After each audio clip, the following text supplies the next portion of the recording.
سيدنا محمد وعلى آله وأصحابه أجمعين.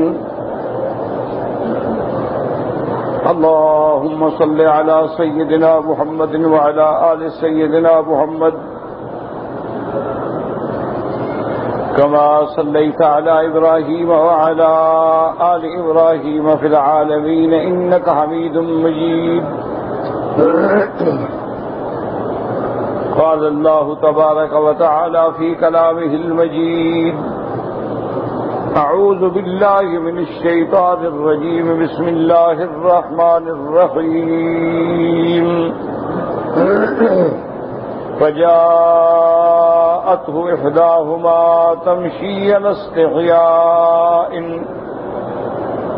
قالت إن أبي يدعوك ليجزيك أجر ما سقيت لنا. فلما جاءه وقص عليه القصص قال لا تخف نجوت من القوم الظالمين. قالت إحداهما يا أبت استأجره إن خير من استأجرت القوي الأمين. قال إني أريد أن أنكحك إحدى ابنتي هاتين على أن تأجرني 8 حجج فإن أتممت 10 فمن عندك وما أريد أن نشق عليك ستجدني إن شاء الله من الصالحين. قال ذلك بيني وبينك أيما الأجلين قضيت فلا عدوان علي والله على ما نقول وكيل. اللہ تبارک و تعالی نے کلام مقدس کی اس سورت مبارکہ میں جو سورت القصص ہے، سیدنا موسیٰ علیہ السلام کے واقعے کو بڑے تفصیل سے ذکر فرمایا ہے. اللہ تبارک و تعالی نے ابتدائے سورت میں ارشاد فرمایا تھا کہ میرے محبوب نتلو علیک من نبأ موسیٰ وفرعون بالحق، ہم آپ کو سناتے ہیں حضرت موسیٰ علیہ السلام اور فرعون کا قصہ جو ہے حق اور تحقیق اور سچ، تاکہ جو ایمان والے ہیں ان کا ایمان بڑھ جائے.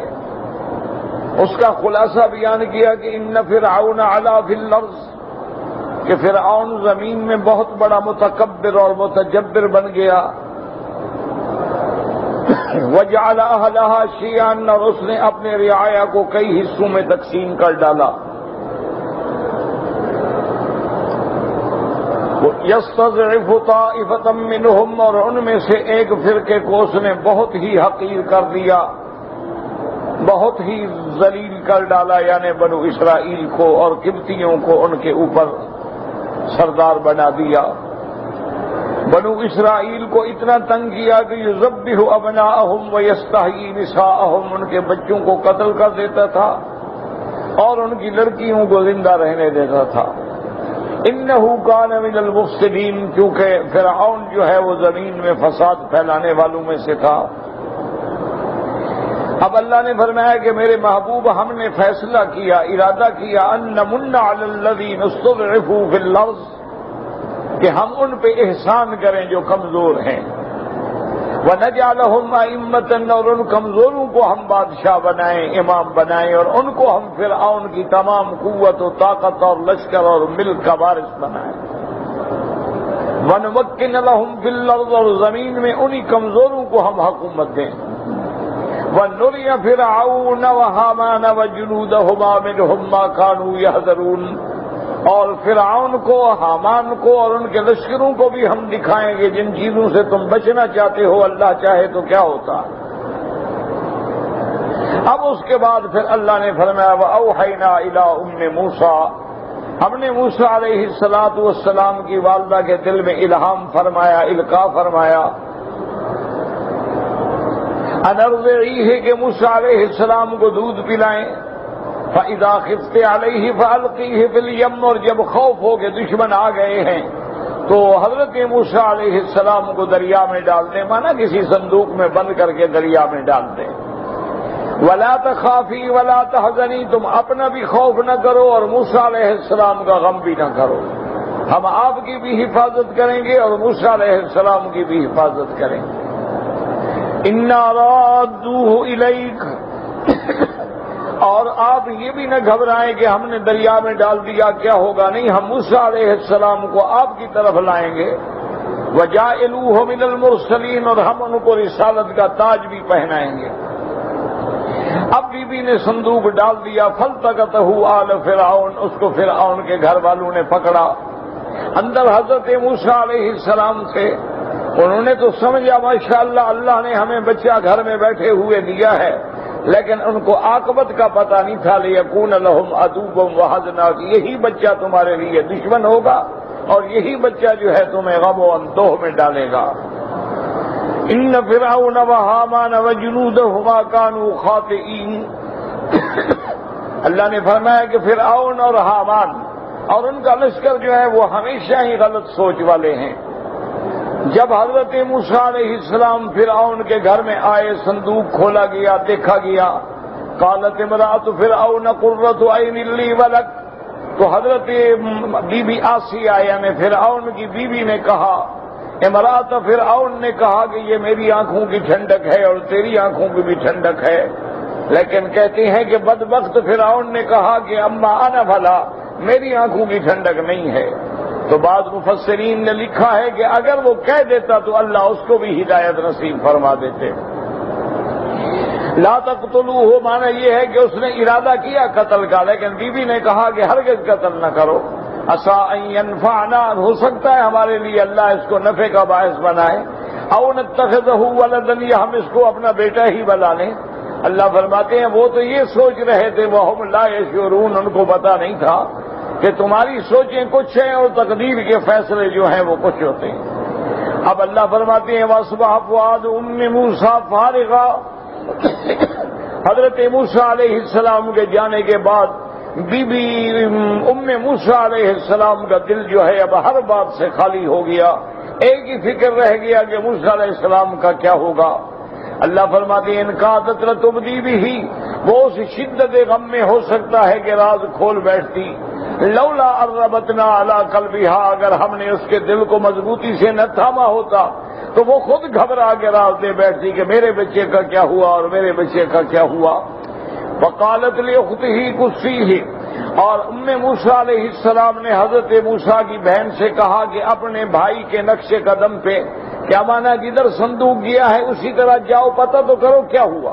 فبصرت به عن جنب وهم لا يشعرون، تو بی بی ڈھونڈتے ڈھونڈتے فرعون کے گھر میں پہنچی، دیکھا کہ موسیٰ علیہ السلام موجود ہیں، لیکن بی بی ایسے طریقے سے دیکھ رہی تھی کہ ان کو پتہ نہ لگے کہ یہ کیوں زیادہ دیکھ رہی ہے، اور موسیٰ علیہ السلام رو رہے ہیں۔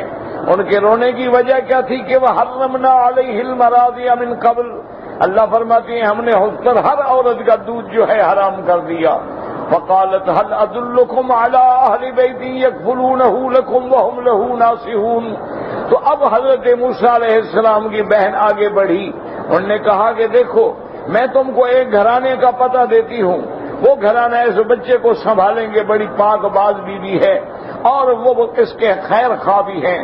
اللہ فرماتے ہیں اس ذریعے سے، اس سبب سے کہ ہم نے موسیٰ علیہ السلام کا دودھ منع کر دیا، ان کو مجبوراً حضرت موسیٰ علیہ السلام کو والدہ کے پاس لانا پڑا۔ فرددناہ الی امہ کی تقر عینہا، ہم نے موسیٰ علیہ السلام کو ان کی والدہ کی طرف لوٹا دیا تاکہ حضرت موسیٰ کو دیکھ کے اپنی آنکھوں کو ٹھنڈا کرے، ولا تحزن، اور کوئی غم نہ ہو، ولتعلم، اور جان لے کہ ان وعد اللہ حق ولکن اکثرهم لا يعلمون، اللہ کا وعدہ سچا ہے، اللہ نے جو وعدہ فرمایا یعنی آپ کی اماں کی حفاظت کا وعدہ وہ بھی پورا ہو گیا، حضرت موسیٰ علیہ السلام کے لوٹانے کا وعدہ وہ بھی پورا ہو گیا، اسی طرح آگے جو اللہ نے وعدہ کیا کہ رسول بنائیں گے وہ بھی سچا ہے، لیکن بہت لوگ ہیں جو اللہ کے وعدے کو نہیں جانتے ہیں۔ اب اللہ تبارک و تعالی نے فرمایا وَلَمَّا بَلَغَ أَشُدَّهُ وَاسْتَوَىٰ، جب موسیٰ علیہ السلام اپنی جوانی کو پہنچے اور اپنی قوت کاملہ کو پہنچے تو ہم نے ان کو حکم علم عطا فرمایا، وَكَذَلِكَ نَجْزِي الْمُحْسِنِينَ، اور اسی طرح ہم اپنے صالح بندوں پہ احسان فرماتے ہیں۔ وَدَخَلَ الْمَدِينَةَ عَلَىٰ حِينِ غَفْلَةٍ مِّنْ أَهْلِهَا، ایک دن موسیٰ علیہ السلام ایسے وقت میں کہ جب لوگ آرام میں ہوتے ہیں مدینہ مصر میں داخل ہوئے، فَوَجَدَ فِيهَا رَجُلَيْنِ يَقْتَتِلَانِ، آپ نے دیکھا کہ دو آدمی لڑ رہے ہیں، ھذا من شیعتہ، یہ موسیٰ علیہ السلام کی جماعت سے ہے، وھذا من عدوہ، یہ موسیٰ علیہ السلام کا مخالف ہے، فاستغاثہ الذی من شیعتہ علی الذی من عدوہ، حضرت موسیٰ علیہ السلام کی قوم کے بندے نے پکارا کہ موسیٰ علیہ السلام مجھے چھڑائیں، میری مدد کریں، مجھے ظالم مار رہا ہے۔ فوقدہ موسیٰ علیہ السلام نے مکہ مارا، فقضى علیہ، خدا کی شان ہے کہ وہ بندہ مکے سے ہی مر گیا۔ حضرت موسیٰ علیہ السلام نے فرمایا قال ھذا من عمل الشیطان، یہ شیطان کا عمل ہے کہ ایک بندہ مارا گیا، انہ عدو مضل مبین، شیطان ہمارا کھلا دشمن ہے، گمراہ ہے، اور اس کی دشمنی واضح ہے، ہم سے ایسے کام کرا دیتا ہے جو کہ نہیں ہونے چاہیے تھے۔ اس کے بعد حضرت موسیٰ علیہ السلام نے اپنے اللہ سے معافی مانگی، قال رب انی ظلمت نفسی فاغفر لی فغفر لہ، یا اللہ مجھ سے زیادتی ہوئی ہے، آپ مہربانی کر کے معاف کر دیں۔ اللہ نے ان کی غلطی کو معاف کر دیا، انہ هو الغفور الرحیم، کیونکہ وہ بخشنے والے ہیں اور مہربان ہیں۔ اس کے بعد موسیٰ علیہ السلام نے عرض کیا قال رب بما انعمت علی، اے میرے پروردگار آپ نے جو مجھ پہ احسان کیے ہیں، میں وعدہ کرتا ہوں کہ آئندہ میں کبھی مجرمین کا معاون نہیں بنوں گا۔ فاصبح بالمدینہ خائفا یترقب، حضرت موسیٰ علیہ السلام اس شہر کے اندر اس حال میں تھے کہ آپ ڈر رہے تھے خدا جانے میرے بارے میں کیا فیصلہ ہوتا ہے۔ فإذا الذي استنصره بالأمس يستصرخه، اللہ کی شان ہے کہ آپ نے جس کی کل مدد کی تھی دیکھا کہ پھر لڑ رہا ہے اور پھر چیخ رہا ہے میری مدد کرو میری مدد کرو۔ حضرت موسیٰ علیہ السلام کو غصہ آیا، قال له موسیٰ انک الغوی المبین، موسیٰ علیہ السلام نے فرمایا تم تو ہو ہی گمراہ اور جھگڑالو آدمی کہ کل بھی لڑ رہے تھے اور آج بھی لڑ رہے تھے۔ فلما ان اراد ان یبطش بالذی هو عدو لهما، لیکن موسیٰ علیہ السلام پھر آگے بڑھے کہ اس کو چھڑوائیں، لیکن وہ سمجھا کہ موسیٰ علیہ السلام مجھے مارنا چاہتے ہیں۔ قال یا موسیٰ اتريد ان تقتلنی کما قتلت نفسا باللمس، کہنے لگا کہ موسیٰ علیہ السلام کیا تم چاہتے ہو کہ جیسے تم نے کل ایک بندے کو مار ڈالا تھا مجھے بھی مار ڈالنا چاہتے ہو؟ ان تريد الا ان تكون جبارا في الارض، تم بھی زمین میں بڑائی کرنا چاہتے ہو، وما تريد ان تكون من المصلحین، اور آپ یہ نہیں چاہتے کہ تم ہو اصلاح کرنے والوں میں۔ وجاء رجل من اقصى المدینة يسعى، مصر کے آخری کنارے سے ایک بندہ آیا، اس نے موسیٰ علیہ السلام کو خبر دی، قال یا موسیٰ ان الملأ یأتمرون بک لیقتلوک، کہ فرعون اور اس کے وزراء اور سردار مشورہ کر رہے ہیں تیرے قتل کا، فخرج انی لک من الناصحین، تو ان کے ملک کو چھوڑ کے نکل جا میں تیرا خیر خواہ ہوں۔ فخرج منا خائفا یترقب، اب موسیٰ علیہ السلام مصر سے نکلے اس حال میں کہ ڈر رہے ہیں، اس حال میں کہ دیکھ رہے ہیں کہ اب کیا ہوگا، اور اپنے اللہ سے دعائیں مانگ رہے ہیں، قال رب نجنی من القوم الظالمین، کہ یا اللہ مجھے قوم ظالمین سے بچا لے۔ فلما توجہ تلقاء مدین، آپ جب مدین کی طرف میں آئے، قال عسى ربی ان یہدینی سواء السبیل، کہ مجھے یقین ہے کہ میرا رب سیدھے راستے پہ مجھے چلائیں گے۔ فلما ورد ماء مدین، جب آپ مدین میں پہنچے اور وہاں ایک کنواں تھا جہاں سے لوگ اپنی بکریوں کو پانی پلاتے تھے، وجد علیہ امۃ من الناس یسقون، وہاں دیکھا کہ بہت بڑے لوگ ہیں، جماعت ہیں جو بکریوں کو پانی پلا رہے ہیں۔ ووجد من دونہم امرأتین تذودان، اور یہ بھی دیکھا کہ دو لڑکیاں کھڑی ہیں اپنے بکریوں کو روک رہی ہیں پانی سے۔ قال ما خطبکما، کہ کیا بات ہے تم کیوں نہیں پلاتی ہو، کیوں اپنے جانوروں کو روک رہی ہو؟ قالتا لا نسقی، انہوں نے کہا ہم نہیں پلا سکتی، حتی یصدر الرعاء، جب تک یہ کھالا جو ہے فارغ نہ ہو جائے، جب یہ پلا کے چلے جائیں گے جو بچے گا تو ہم پلائیں گے، ہم کمزور عورتیں ہیں، ہم پانی نہیں نکال سکتی، ہم اس کنویں کا جو ڈھکنا ہے نہیں اٹھا سکتی، اس لیے صبر کر کے کھڑی رہتی ہیں، جب یہ لوگ چلے جائیں گے جو پانی بچ جائے گا تو ہم پلائیں گے۔ وابونا شیخ کبیر، اور ہمارا باپ جو ہے وہ بوڑھا ہے، وہ اس کام کے قابل نہیں ہے۔ فسقى لهما ثم تولى الى الظل، حضرت موسیٰ علیہ السلام آئے، اس پتھر کو ہٹایا، ڈول کھینچ کے وہ کھالا بھرا، ان کو پانی پلا دیا، وہ بکریاں لے کے چلی گئیں، اور موسیٰ علیہ السلام ایک درخت کے سائے کے نیچے آ کے بیٹھ گئے۔ فقال رب انی لما انزلت الی من خیر فقیر، اور کہا میرا اللہ ہم تیرے دروازے پہ محتاج ہیں، اب جو تو خیر بھیجے میں اس کا محتاج۔ کئی دن سے حضرت موسیٰ علیہ السلام فاقے سے تھے، تو یہ سارا واقعہ مبارک ہے، اس میں ہمارے لیے عبرت ہے کہ فرعون کیا کرتے ہیں، اللہ کمزوروں کی مدد کیسے فرماتے ہیں، فرعون کیسے لوگوں کے بچوں کو قتل کرتے ہیں، اور اللہ چاہے تو وہی بچہ جو ان کا دشمن ان کے گھر کے اندر پالتے ہیں۔ تو ان واقعات میں عبرتیں ہیں۔ اور اب آپ آج کی ان آیات پہ غور کریں جو ہم نے آج کے سبق میں پڑھی ہے۔ فرماتے ہیں فجاءته احداهما تمشي على استحياء، اللہ فرماتے ہیں کہ ان دو بچیوں میں سے، دو لڑکیوں میں سے ایک لڑکی باحیا باوقار طریقے سے چلتی ہوئی آئی، حضرت موسیٰ علیہ السلام کے پاس پہنچی۔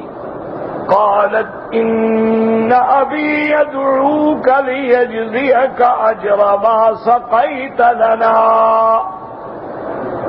اور بی بی نے آگے کہا کہ حضرت موسیٰ علیہ السلام سے کہ ہمارے ابا آپ کو بلا رہے ہیں۔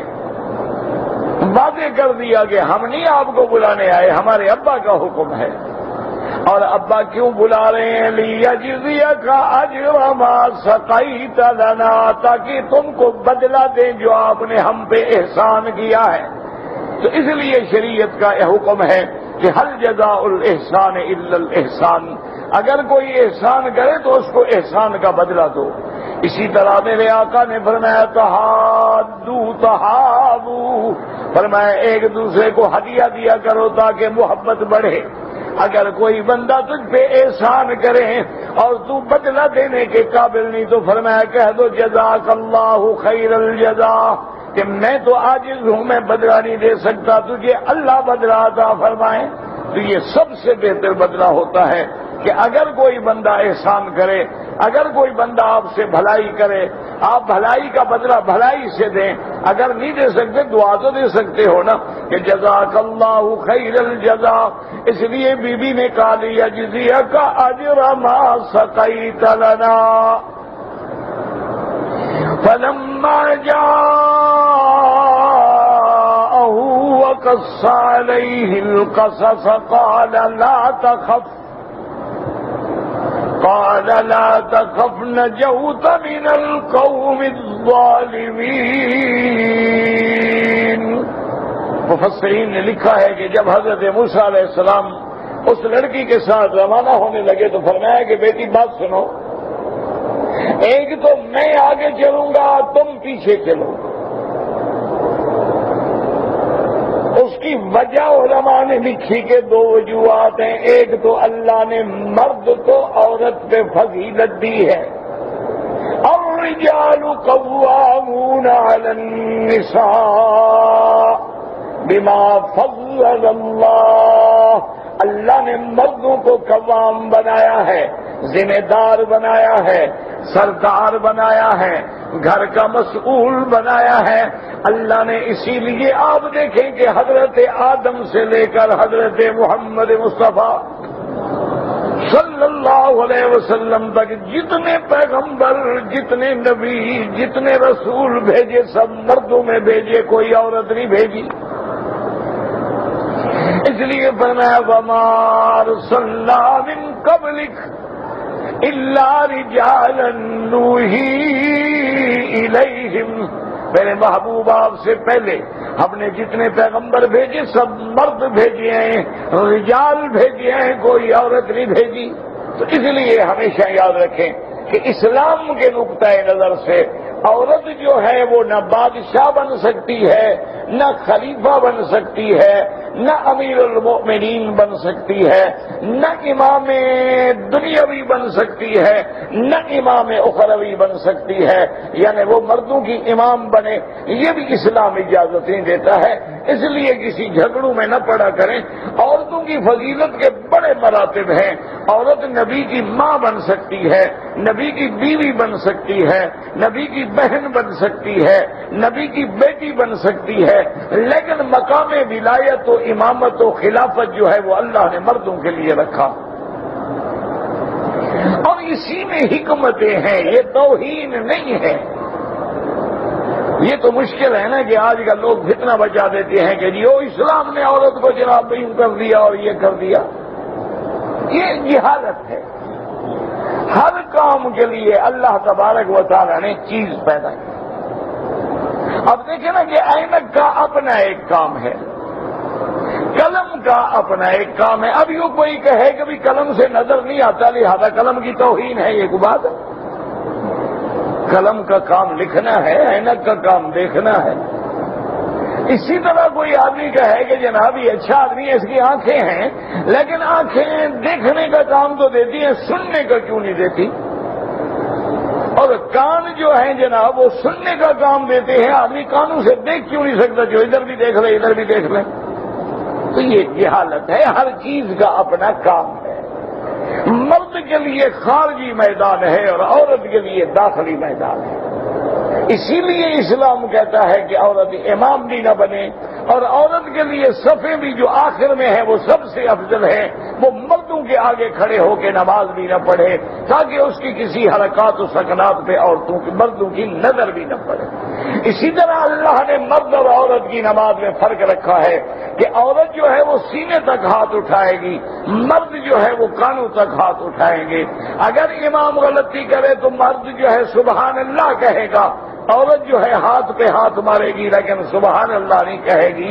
تو اللہ نے فرق رکھا۔ اس لیے حضرت موسیٰ علیہ السلام نے حکم چل رہا ہے پیچھے چلو، مجھے بتا دینا بھی ادھر جاؤ ادھر جاؤ۔ اب موسیٰ علیہ السلام جب حضرت شعیب کے پاس آ گئے، یاد رکھیں کہ یہ حضرت شعیب کون ہیں اس میں اختلاف ہے۔ بعض علماء فرماتے ہیں کہ حضرت شعیب سے مراد اللہ کے نبی شعیب علیہ السلام، اور بعض علماء فرماتے ہیں کہ یہ شعیب وہ شعیب نہیں جو نبی ہیں بلکہ دوسرا آدمی، لیکن راجح قول یہی ہے کہ شعیب نبی ہیں، کیونکہ قرآن نے یہی فرمایا وَإِلَىٰ مَدْيَنَ أَخَاهُمْ شُعَيْبًا کہ قوم مدین کی طرف اللہ نے حضرت شعیب کو بھیجا، اور یہاں بھی مدین ہے کہ وَلَمَّا تَوَجَّهَ تِلْقَىٰ مَدْيَنَ، اور آگے حضرت شعیب کے پاس آئے، ان کو اپنا واقعہ سنایا۔ فَلَمَّا جَاءَهُ وَقَصَّ عَلَيْهِ الْقَصَصَ، حضرت موسیٰ علیہ السلام آگے جب واقعہ سنایا تو حضرت شعیب نے فرمایا قَالَ لَا تَخَفْ، نہ ڈرو، نَجَوْتَ مِنَ الْقَوْمِ الظَّالِمِينَ، اللہ نے آپ کو قوم ظالمین سے نجات دی ہے۔ اور مسلمانوں دل سے دعا کرو کہ اللہ فلسطین میں، لبنان میں، ہر مقام میں اللہ مسلمانوں کو بھی ظالموں سے نجات دے، اور اللہ تبارک و تعالی ظالمین کے ہلاکت کے فیصلے فرما دے۔ یا الہ العالمین ان الیہود قد بغوا وطغوا وان افسدوا فی الارض وقتلوا الابریاء، اللہ آج یہودی اپنی طغیانی اور سرکشی کی آخر حدوں کو پہنچ گئے ہیں۔ آج سلیم تیرے دین کو للکار رہا ہے، آج کفر اسلام کو للکار رہا ہے، اور آج بے گناہوں کے گھروں پہ ٹینکوں سے اور بمبار کر کے ملیا میٹ کیا جا رہا ہے۔ میرا مولا انہم لا یعجزونک، ہم ضرور عاجز ہیں لیکن تو عاجز نہیں ہے، اپنی قدرت اور شان کن فیکون سے یہود اور ان کے معاونین کی ہلاکت کا فیصلہ فرما دے۔ اس لیے حضرت شعیب نے فرمایا مت گھبراؤ، لا تخف نجوت من القوم الظالمین، آپ مت گھبرائیں، اللہ نے آپ کو نجات دی ہے، آپ فرعون کی عملداری سے نکل گئے، خیریت ہے، بالکل نہ گھبرائیں۔ حضرت موسیٰ علیہ السلام مطمئن ہو گئے۔ اب ان کی ایک بیٹی نے کہا قالت احداہما یا ابت استاجرہ، ان میں سے ایک لڑکی نے کہا ابا جان آپ ایسا کیوں نہیں کرتے، یہ مسافر بھی ہے، غریب بھی ہے، اس کو ملازم رکھ لیں۔ ان خیر من استعجلت القوی الامین، اور یہ بندہ جو ہے قوت والا بھی ہے، امانت والا بھی ہے۔ بعض علماء فرماتی ہیں کہ حضرت شعیب نے اپنی بیٹیوں سے پوچھا کہ تمہیں کیسے پتا ہے کہ یہ قوت والا ہے؟ انہوں نے کہا ابا جان جو پتھر 10 آدمی نہیں اٹھا سکتے اس نے اکیلے اٹھا لیا، اور امانت والا یہ ہے کہ یہ میرے پیچھے نہیں چلا، مجھے آگے چلایا تاکہ میرے چلنے پر بھی نظر نہ پڑے۔ قال انی اريد ان انكحك احدى ابنتي هاتين على ان تأجرني 8 حجج۔ حضرت شعیب نے فرمایا کہ موسیٰ علیہ السلام انی اريد ان انكحك، میں چاہتا ہوں ان 2 بیٹیوں میں سے ایک بیٹی کے ساتھ تیرا نکاح کر دوں۔ تو یہاں مسئلہ سمجھیں کہ یہ ایسے نکاح نہیں ہوتا کہ 2 میں سے، یعنی بات ہو رہی ہے، یہ ایجاب قبول نہیں ہو رہا، ایجاب قبول تو ایک سے ہوگا نا، یہ تو نہیں ہوتا کہ مبہم رکھا جائے کہ 2 میں سے ایک لڑکی۔ معنی یہ ہے کہ یہ ابتدائی بات چیت ہے۔ اور دوسرا علماء نے فرمایا کہ اگر اس سے یہ بھی مسئلہ نکلا کہ اگر کوئی اچھا آدمی ہے تو لڑکی کے والدین کو بھی رشتہ پیش کرنے میں کوئی شرم نہیں کرنا چاہیے کہ اگر آدمی اچھا ہے تو آپ یہ نہیں کہ جی ہم لڑکی والے ہیں، ہم کیسے جا کے کہیں لوگوں سے کہ ہماری لڑکی کا رشتہ لے لو، یہ کوئی عیب نہیں ہوتا۔ حضرت امیر المومنین سیدنا عمر بن الخطاب رضی اللہ تعالی عنہ کی بیٹی جب بیوہ ہو گئی بی بی حفصہ، تو حضرت عمر خود چل کے گئے حضرت ابو بکر کے پاس کہ میری بیٹی کا رشتہ لے لو۔ حضرت عمر خود چل کے گئے حضرت عثمان کے پاس کہ میری بیٹی بیوہ ہو گئی ہے، رشتہ لے لو۔ لیکن یہ تو اللہ کی شان ہے کہ اللہ نے یہ فیصلہ کیا تھا کہ وہ زوجہ بنے گی حضرت محمد مصطفیٰ کی صلی اللہ علیہ وسلم۔ تو علماء نے مسئلہ نکالا کہ اگر کوئی بیٹیوں کے باپ ہیں اور ان کو کوئی اچھا آدمی نظر آئے تو ان کو اپنی بیٹی کا رشتہ پیش کر دینا جو ہے نہ شریعت کے خلاف ہے نہ عقل کے خلاف۔ اس لیے حضرت موسیٰ علیہ السلام کو حضرت شعیب نے خود پیشکش کی اور شرط رکھی الا ان تأجرنی 8 حجج فإن أتممت 10 فمن عندك، کہا لیکن ایک شرط ہے کہ تم 8 سال ہماری بکریاں چراؤ گے، اگر تم 8 کے بجائے 10 پورے کر دو تمہاری مرضی۔ اب مسئلہ یہ ہے کہ کیا کوئی آدمی حق المہر میں اپنی بیوی کی نوکری کر سکتا؟ اپنی بیوی کی خدمت کو حق المہر سمجھا جائے تو بعض علماء کہتے ہیں جائز ہے، امام ابو حنیفہ فرماتے ہیں کہ نہیں، اس میں مرد کی توہین ہے کہ مرد ہو اور بیوی کا نوکر بنا رہے،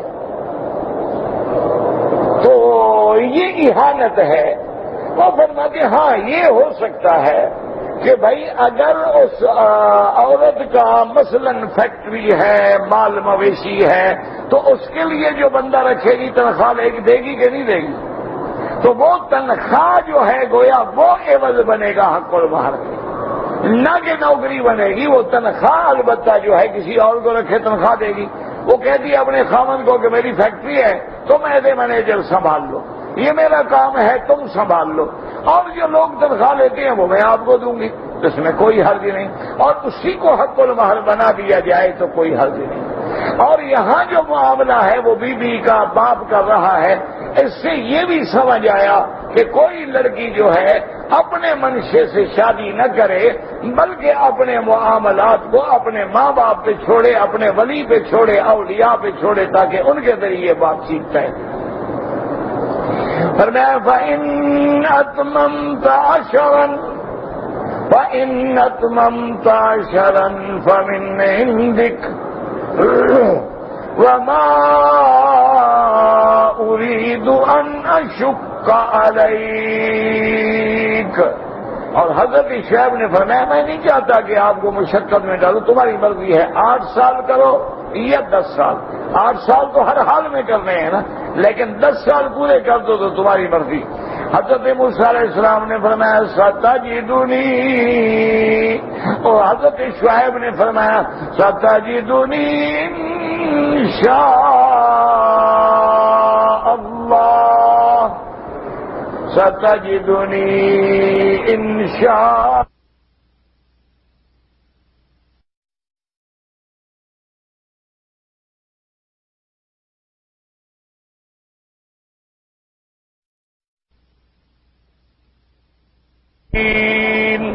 حضرت شعیب نے فرمایا کہ انشاءاللہ آپ مجھے اچھا پائیں گے، میں آپ کو مشقت میں نہیں ڈالوں گا، میں آپ کو تکلیف نہیں ڈالوں گا، میری بھی مجبوری ہے، میں بوڑھا ہو گیا ہوں، لڑکیوں کا باہر جانا جو ہے وہ بھی مجبوری ہے، اور آپ بھی مجبور ہیں کہ اپنا ملک چھوڑ کے پناہ لے رہے ہیں، تو ایک اچھی بات ہو سکتی ہے تو ہم آپس میں کیوں نہ کر لیں۔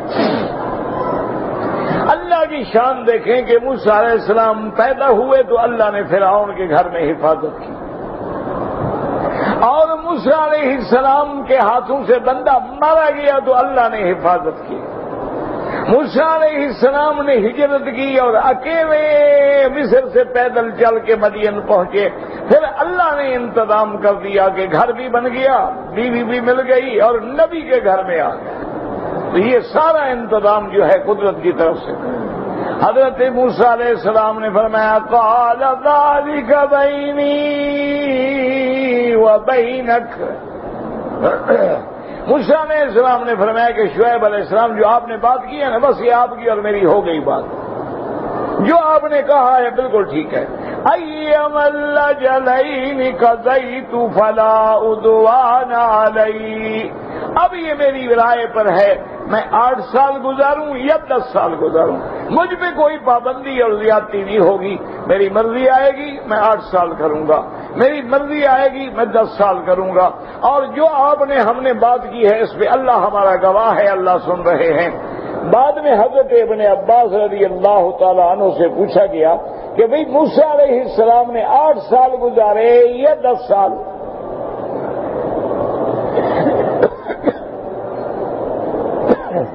کیونکہ قرآن پاک میں یہ فیصلہ نہیں ہوا، قرآن پاک نے اجمالاً کہا ہے کہ جب مدت پوری ہو گئی، لیکن کتنی مدت 8 ہے یا 10 ہے؟ تو حضرت ابن عباس نے فرمایا کہ 10 سال۔ انہوں نے فرمایا وجہ یہ ہے کہ موسیٰ علیہ السلام پیغمبر ہیں، اور پیغمبر جو ہیں وہ زیادہ سے زیادہ عظیمت والا کام کرتے ہیں، اس لیے اگر حضور نے کسی کو کچھ دینا ہوتا تو زیادہ دیتے تھے، پورا نہیں دیتے تھے۔ تو حضرت موسیٰ علیہ السلام کی شان کا بھی یہی تقاضا ہے کہ شرط تو 8 سال تھی، لیکن آپ نے 10 سال گزارے، اور اس کے بعد پھر آپ نے حضرت شعیب علیہ السلام سے اجازت لی اور اپنے اہل و عیال کو لے کے پھر مصر کی طرف لوٹے۔ واللہ اعلم۔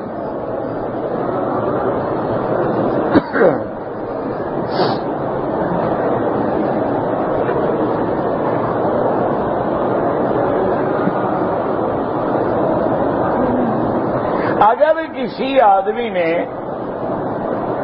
اپنے ہوٹل سے یا مکان سے احرام باندھ کے عمرے کی نیت کر کے عمرہ کیا ہے، وہ عمرہ نہیں ہوتا۔ عمرہ اگر کرنا ہے اس کے لیے لازماً آپ کو حد حرم سے باہر جانا ہوگا، کیونکہ یہ قاعدہ ہے کہ حج ہو یا عمرہ ہو، اس میں ہل بھی ہو اور حرم بھی ہو۔ اگر آدمی حرم کے اندر سے احرام باندھے، حرم تو ہوا لیکن ہل نہیں ہے، اس لیے لازم ہے کہ وہ مسجد عائشہ جائے، جعرانہ جائے، عرفات جائے، جدہ جائے، جہاں مرضی ہے، لیکن حد حرم سے باہر جا کے احرام باندھے گا۔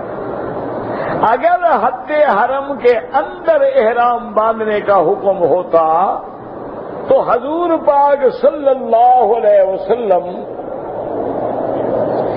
جب حج فرما کے تشریف لے آئے تو بی بی عائشہ نے عرض کیا کہ یا رسول اللہ، میری باقی بہنیں جو ہیں ان کا عمرہ بھی ہو گیا، حج بھی ہو گیا، لیکن میرا حج ہوا ہے، عمرہ نہیں ہوا، کیونکہ بی بی عائشہ کا حیض ہو گیا، اس لیے آپ نے حج کی نیت کر لی۔ تو حضور نے فرمایا اچھا کوئی بات نہیں، آپ اپنے بھائی کو لے کے جاؤ اور تنعیم سے جا کے عمرے کی نیت کر کے عمرہ کر لو۔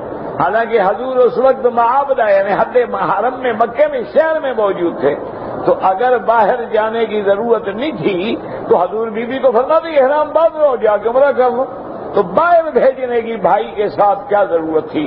تو اس لیے علماء نے لکھا ہے کہ مکے میں رہنے والا چاہے مقیم ہے یا چاہے عمرے والا ہے، اب اگر عمرہ کرنا چاہے گا تو لازم حد حرم سے باہر نکلے گا۔ بہرحال آپ نے جو عمرہ کیا ہے وہ عمرہ نہیں ہوا، باقی جرمانہ کوئی نہیں۔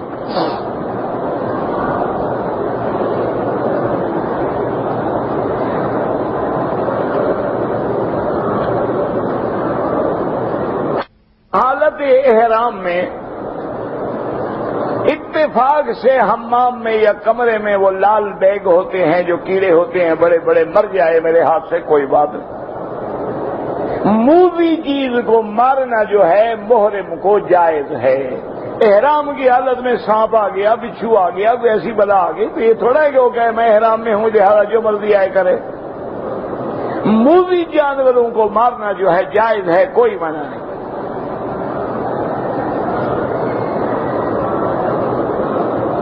میرا بھائی ہزار دفعہ یہ مسئلہ میں نے عرض کیا ہے کہ اگر آپ کا جوتا گم ہو جائے تو آپ کسی دوسرے کا جوتا جو حرم کے باہر پڑا ہے نہ پہنا کریں، کیونکہ وہ جس کا ہے اس کے اذن کے بغیر، اجازت کے بغیر آپ استعمال نہیں کر سکتے۔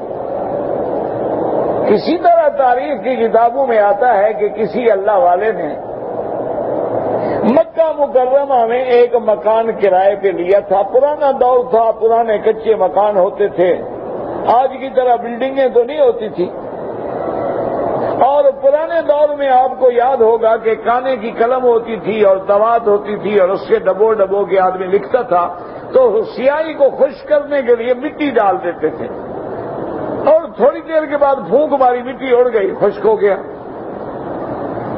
تو اس اللہ والے نے کچھ لکھنا تھا اور لکھتے لکھتے وہ دیوار کی جو بھربری سی مٹی ہوتی تھی وہ مٹی اٹھا کے خط پہ ڈالتے رہے۔ رات کو جب سوئے تو خواب دیکھتے ہیں کہ تنبیہ ہوتی ہے کہ تم نے مکان کرائے کا رہنے کے لیے لیا ہے یا مٹی استعمال کرنے کی بھی تمہیں اجازت ہے؟ حالانکہ اتنی مٹی ڈالنے میں کیا فرق پڑتا ہے؟ تو اس لیے ہمیشہ یاد رکھیں آپ عمرے پہ آئے ہیں، اللہ کے حرم میں ہیں، کسی کی اجازت کے بغیر چپل ہے کوئی چیز ہے بالکل استعمال نہ کریں، بلکہ بہتر طریقہ یہ ہوتا ہے کہ اپنے چپلوں کے لیے تھیلی بنا لیں، تھیلی میں ڈالیں، اپنے پاس رکھیں، کبھی چوری نہیں ہوں گے، کبھی گم نہیں ہوں گے، کبھی پریشانی نہیں ہوگی۔ دیکھا نہیں یہ سارے لوگ چپلوں کو تھیلیوں میں بند کر کے اٹھاتے ہیں۔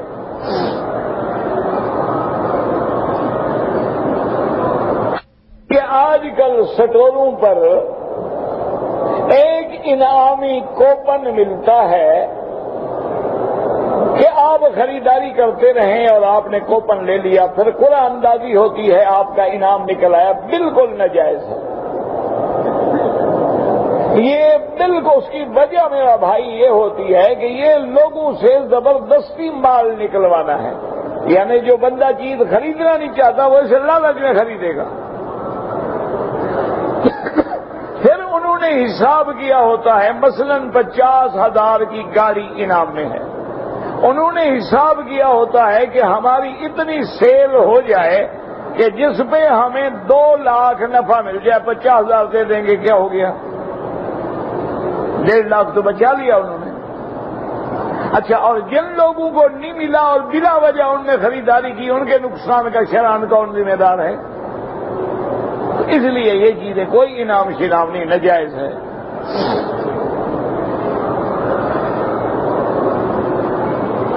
میرا بیٹا ہے جس کی عمر 17 سال ہے، اس کے ساتھ میری 2 بیٹیاں جو ہیں بڑی ہیں، غیر شادی شدہ ہیں، عمرے پہ آ سکتی ہیں، بھائی ہے ان کا، جوان ہے، محرم ہے۔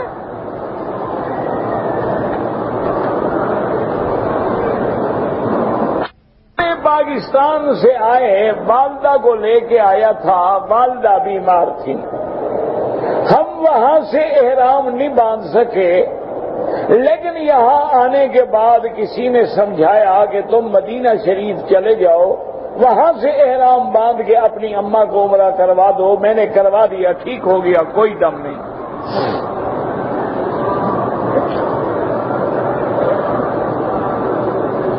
عصر کی نماز پڑھنے کے بعد یا فجر کی نماز پڑھنے کے بعد امام ابو حنیفہ رحمت اللہ علیہ کے نزدیک حرم میں کوئی نماز نہ پڑھی جائے۔ امام احمد بن حنبل رحمت اللہ علیہ فرماتے ہیں کہ اگر طواف کرے تو 2 رکعت پڑھ سکتا ہے۔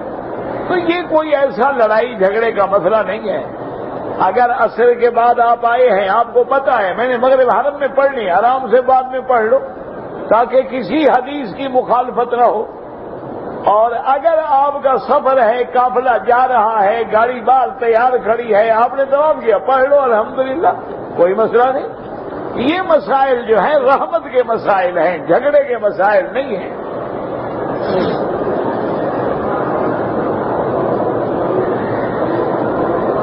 طواف کرنے کا صحیح طریقہ یہ ہے کہ حجر اسود کے سامنے اس انداز میں کھڑے ہوں کہ آپ کا کندھا جو ہے اس کے عین گول کنارے کے سامنے ہو، پھر سامنے آگے بسم اللہ اللہ اکبر وللہ الحمد کہہ کے چکر شروع کریں۔ جہاں سے شروع کیا تھا وہاں پہنچنے تک آپ کا 1 چکر ہوگا۔ اسی طرح 7 چکر جب کر لیں تو طواف مکمل ہو گیا۔ طواف کے دوران میں افضل یہ ہے کہ سبحان اللہ، الحمدللہ، لا الہ الا اللہ، اللہ اکبر وللہ الحمد، ولا حول ولا قوت الا باللہ العلی العظیم۔ رکن یمانی پہ آئیں تو داہنا ہاتھ جو ہے آرام سے رکھیں، بسم اللہ اللہ اکبر وللہ الحمد، اللہم انی اسألک العفو والعافیہ، ربنا آتنا فی الدنیا حسنۃ وفی الآخرۃ حسنۃ وقنا عذاب النار۔ اگر یہ نہ بھی آئے تو سبحان اللہ سبحان اللہ، درود شریف، کلمہ شریف جو آئے پڑھتے رہو۔ یہ سنت کے مطابق نہیں ہے، اس کے پیچھے نماز پڑھنی چاہیے۔ اتفاق سے پھنس جائیں تو نماز ہو جائے گی، ورنہ ایسے لوگوں کو امام نہیں بنانا چاہیے۔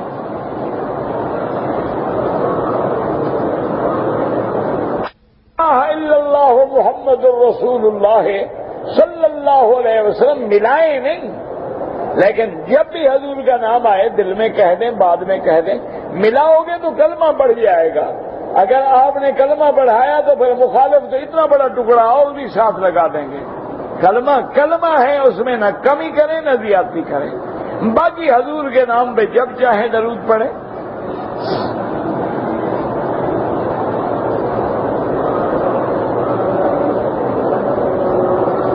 ہمارا ایک دوست ہے یا ایک ملازم ہے، اس پہ قرضہ ہے، ہم اس کو عمرہ کروائیں یا قرضہ ادا، پہلے اس کا قرضہ ادا کراؤ، قرضے میں تو قیامت میں پکڑا جائے گا، عمرہ نہ کیا تو نہیں پکڑا جائے گا، عمرہ تو نفل عبادت ہے۔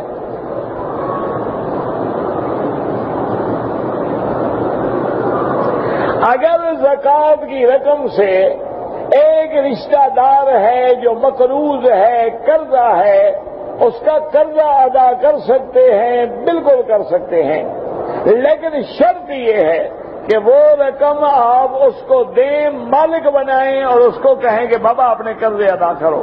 یہ نہیں کہ تم دے دو، جب تک وہ مالک نہیں بنے گا تمہاری زکوٰۃ ادا نہیں ہوگی۔ تو ایک لڑکی سے ہو گیا ہے لیکن باقاعدہ رخصتی نہیں ہوئی ہے، تو کیا اس حالت میں اس عورت سے جس سے میرا نکاح ہے مل سکتا؟ نکاح ہی تو شریعت میں شادی ہے نا، رخصتی وغیرہ تو رسم ہے، اصل شرع جو ہے نکاح ہو گیا، تیری بیوی ہے۔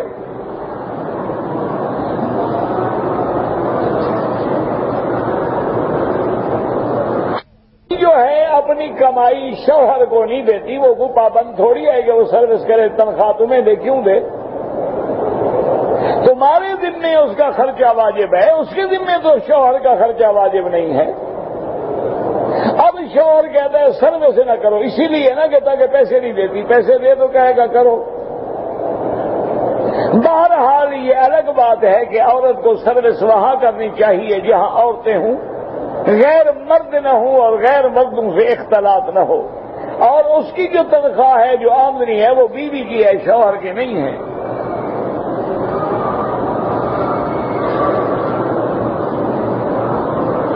چھوٹی داڑھی رکھیں یا شیو کریں وہ گناہ ہے، داڑھی وہی ہے جو سنت کے مطابق ایک مشت ہو۔ سالگرہ جو ہوتی ہے ہمارے ملکوں میں بالکل حرام ہے، کافروں کی رسم ہے، اس کا اسلام سے کوئی تعلق نہیں۔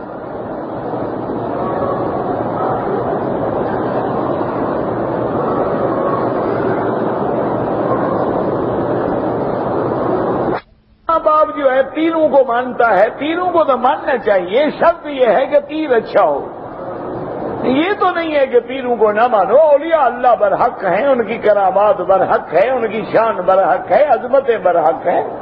پیروں کو ماننے کا یہ معنی تو نہیں ہوتا قبروں پہ سجدے کرو، پیروں کو ماننے کا یہ معنی تو نہیں ہوتا اور شریف کرو، نظر نیاز چڑھاؤ، چادریں چڑھاؤ، پھول ڈالو، یہ تو بدعات ہیں، یہ تو کسی پیر نے نہیں کہا۔ کسی پیر کا لکھا ہوا مجھے دکھائیں، اسے لکھا ہو کہ میری قبر پہ سجدہ کرنا، کسی پیر نے لکھا ہو کہ میری قبر پہ سال میں عرس منانا، کسی پیر نے لکھا ہو کہ میری قبر پہ پھولوں کی چادریں ڈالنا لکھا دیں، کبھی نہیں لکھا۔ یہ تو لوگوں نے رواج بنایا ہے پیسے بنانے کے لیے کہ کمائی کیسے کریں، بزرگوں نے تو نہیں لکھا۔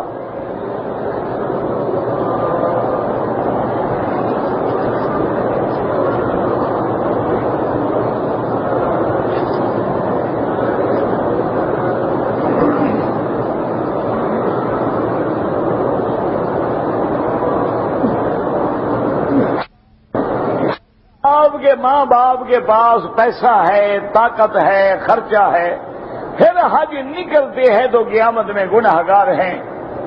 اللہ نے وہاں لفظ فرمایا من کفرا، یعنی گویا اس شخص نے کفر کیا ہے۔ اور حضور فرماتے ہیں کہ جس کے پاس دولت ہے، صحت ہے، پیسہ ہے، طاقت ہے، پھر حج نہ کرے، فرمایا یہودی ہو کے مرے یا نصرانی ہو کے مرے، اس کا امت محمد مصطفیٰ سے کوئی تعلق نہیں۔ بہرحال تم اپنے والدین کو محبت سے نصیحت کرو، علماء کی صحبت میں بٹھاؤ، ان کو حج کے فضائل پہ تقریریں، کیسٹیں، کتابیں پڑھاؤ تاکہ اللہ ان کو حج نصیب کرے۔ باقی تم اپنی بیوی کو حج کرانا چاہتے ہو کراؤ، جب والدین کے پاس موجود ہے، یہ تو نہیں نا کہ وہ غریب ہیں۔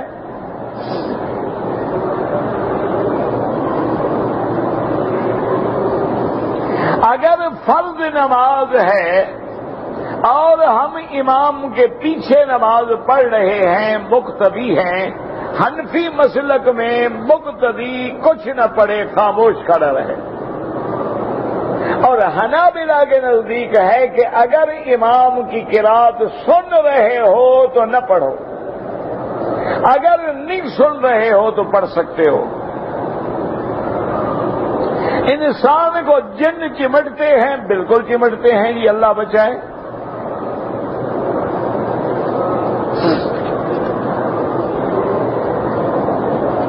اگر ایک صحیح العقیدہ مسلمان ہے تو چاروں ائمہ کی پیروی کرے گا نہیں، ایک کی کرے گا، چاروں کو برحق سمجھے گا، جیسے ہم تمام انبیاء کو برحق سمجھتے ہیں لیکن اتباع صرف حضرت محمد مصطفیٰ کی کرتے ہیں۔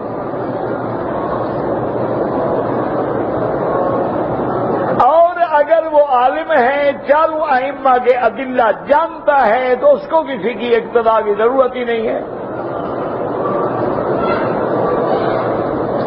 اگر ایک آدمی جاہل ہے، اس کے عقیدے میں غلطی ہے، بالکل صحیح کرے، عقیدہ عالم کے پاس جا کے بیٹھے، اپنے عقیدے ٹھیک کرے۔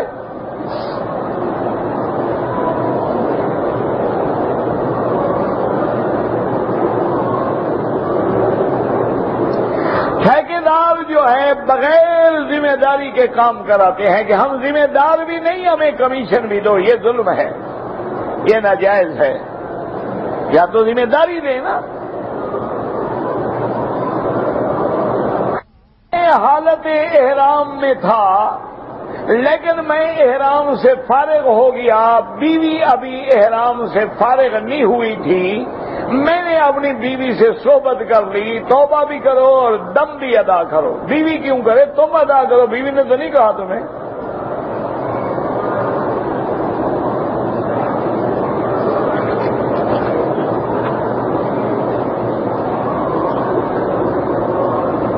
اگر والد والدہ کی طرف سے عمرہ کریں، بالکل کر سکتے ہیں۔ والد والدہ امیر ہیں یا غریب ہیں، ان کی طرف سے آپ کر سکتے ہیں۔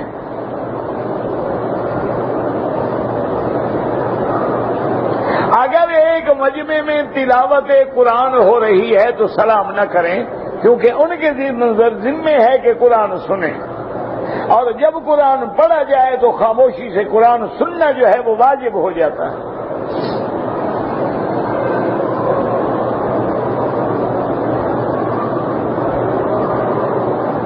اگر کوئی آدمی پاؤں کر کے کعبے کی طرف لیٹ گیا، ان کے علاقے میں پاؤں کرنا توہین میں شامل نہیں ہے تو کوئی حرج نہیں، اور جن علاقوں میں اس کو توہین سمجھا جاتا ہے وہ نہ کریں۔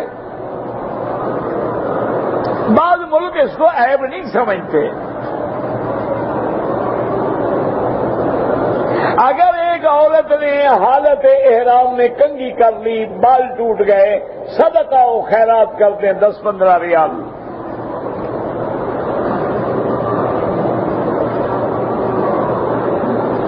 ایک آدمی نے عمرہ کرنے کے بعد ٹک لگوائے، وہ بال بھی پورے کٹوائے، دم بھی ادا کرے۔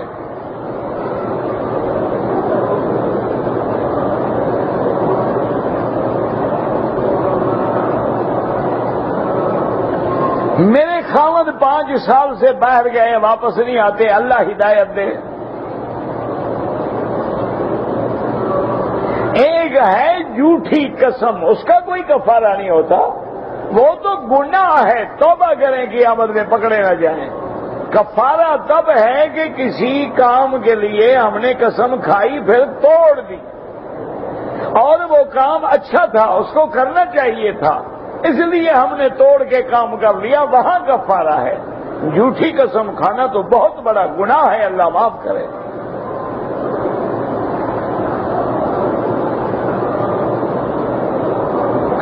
آدمی نے اس پہ الزام لگا کہ تم نے پیسے چرائے، معاملہ عدالت میں چلا گیا، وہاں اس نے جھوٹی قسم کھا لی کہ میں نے نہیں چرائے، حالانکہ چرائے تھے، تو اب اس کا فرض ہے کہ جس کا مال ہے اس کو واپس کرے، اس سے بھی معافی دیں اور توبہ کرے، استغفار کرے۔ اگر داڑھی کے نیچے خط بنائیں کوئی حرج نہیں۔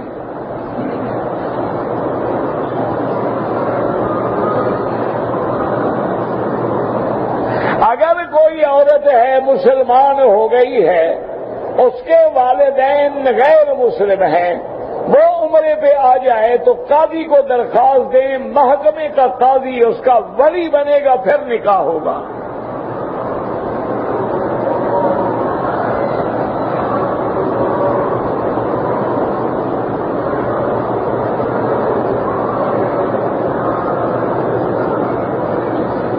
ایک لفظ بولتا ہے اس کے پاس نگہبان ہوتا ہے، ہاں ہوتا ہے، تو اس کا کیا تعلق ہے اماموں سے؟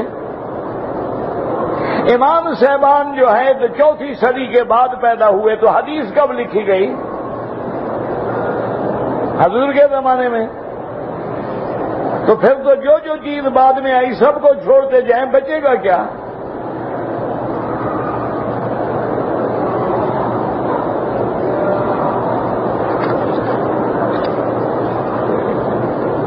اگر کسی نے امام کے پیچھے سورت فاتحہ نہیں پڑھی، حنفی مسلک میں نہ پڑھے، اور اگر وہ شافعی ہے تو پڑھا کرے، نماز اللہ سب کی کرتے ہیں۔ اگر امام کو پہلا رکعت رکوع میں ملا تو نماز رکعت شمار ہوگی۔ مقتدی نماز کی حالت میں تکبیرات نہیں پڑھی، کون سی تکبیر؟ وضاحت کرو نا، کون سی تکبیر نہیں پڑھی؟ نماز کی حالت میں ادھر ادھر دوڑا نماز نہیں ہوگی۔ اذا قرئ القرآن فاستمعوا له کا مخاطب مسلمان ہے کہ کافر؟ کافر بھی سن کے چپ ہوتے ہیں۔ قال الذين كفروا لا تسمعوا لهذا القرآن والغوا فيه، یہ تو نظرت فی الصلاۃ مومنوں کے لیے ہے۔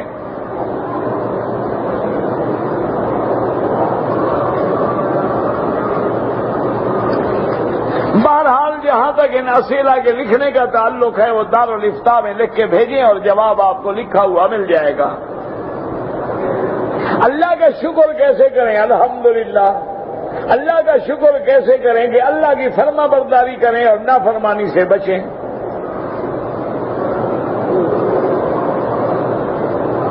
احرام جب عمرہ کر لیا ہے تو سر حد حرم کے اندر مڑائے گا۔ افضل ہے کہ مروہ پہ، ورنہ سارے مکے میں کہیں مڑا لے۔ ماں اور بہن سے گلے نہیں مل سکتے ہیں۔ فرض نماز میں امام کے پیچھے نیت کرنا، ہر عمل میں نیت لازمی ہے۔ نماز تسبیح جو ہے حدیث ضعیف ہے، صحیح حدیث میں نہیں ہے۔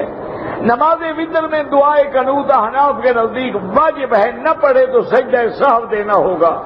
التحیات میں جو بھی حدیث کی دعا ہے پڑھ لے، دونوں ٹھیک ہے۔ اللہم انی ظلمت نفسی یا اللہم انی اعوذ بک من عذاب القبر۔ جو نمازیں ہماری قضا ہو گئی ہیں تو آپ سب سے پہلے توبہ کریں اور اس کے بعد قضا پڑھتے رہیں۔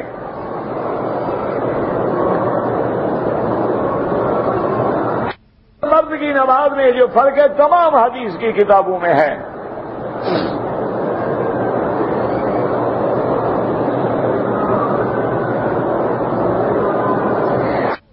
وہ خلافت تیر جانے تم جانو، اس سے پوچھو، مجھ سے کیوں پوچھتے ہو؟ میں نے تو نہیں دی نا خلافت آپ کو، جس نے دی اس سے پوچھو۔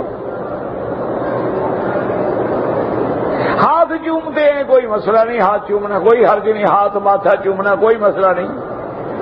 خلافت دینی چاہیے، یہ معاملات ان کے ہیں، میں نہیں جانتا خلافت کا کیا طریقہ ہے دینے کا یا لینے کا۔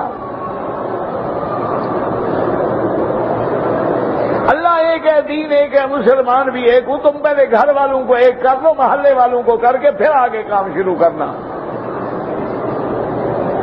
تم اپنے رشتہ داروں کو پہلے ایک کرو، گھر والوں کو ایک کرو، جب وہ ایک ہو جائیں پھر محلے والوں کو ایک کرو۔ اگر فیل ہو جاؤ تو پھر اللہ کی مرضی۔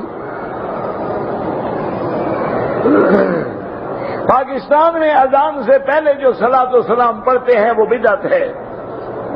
احرام کی حالت میں اگر صابن استعمال کریں لیکن خوشبو نہ ہو۔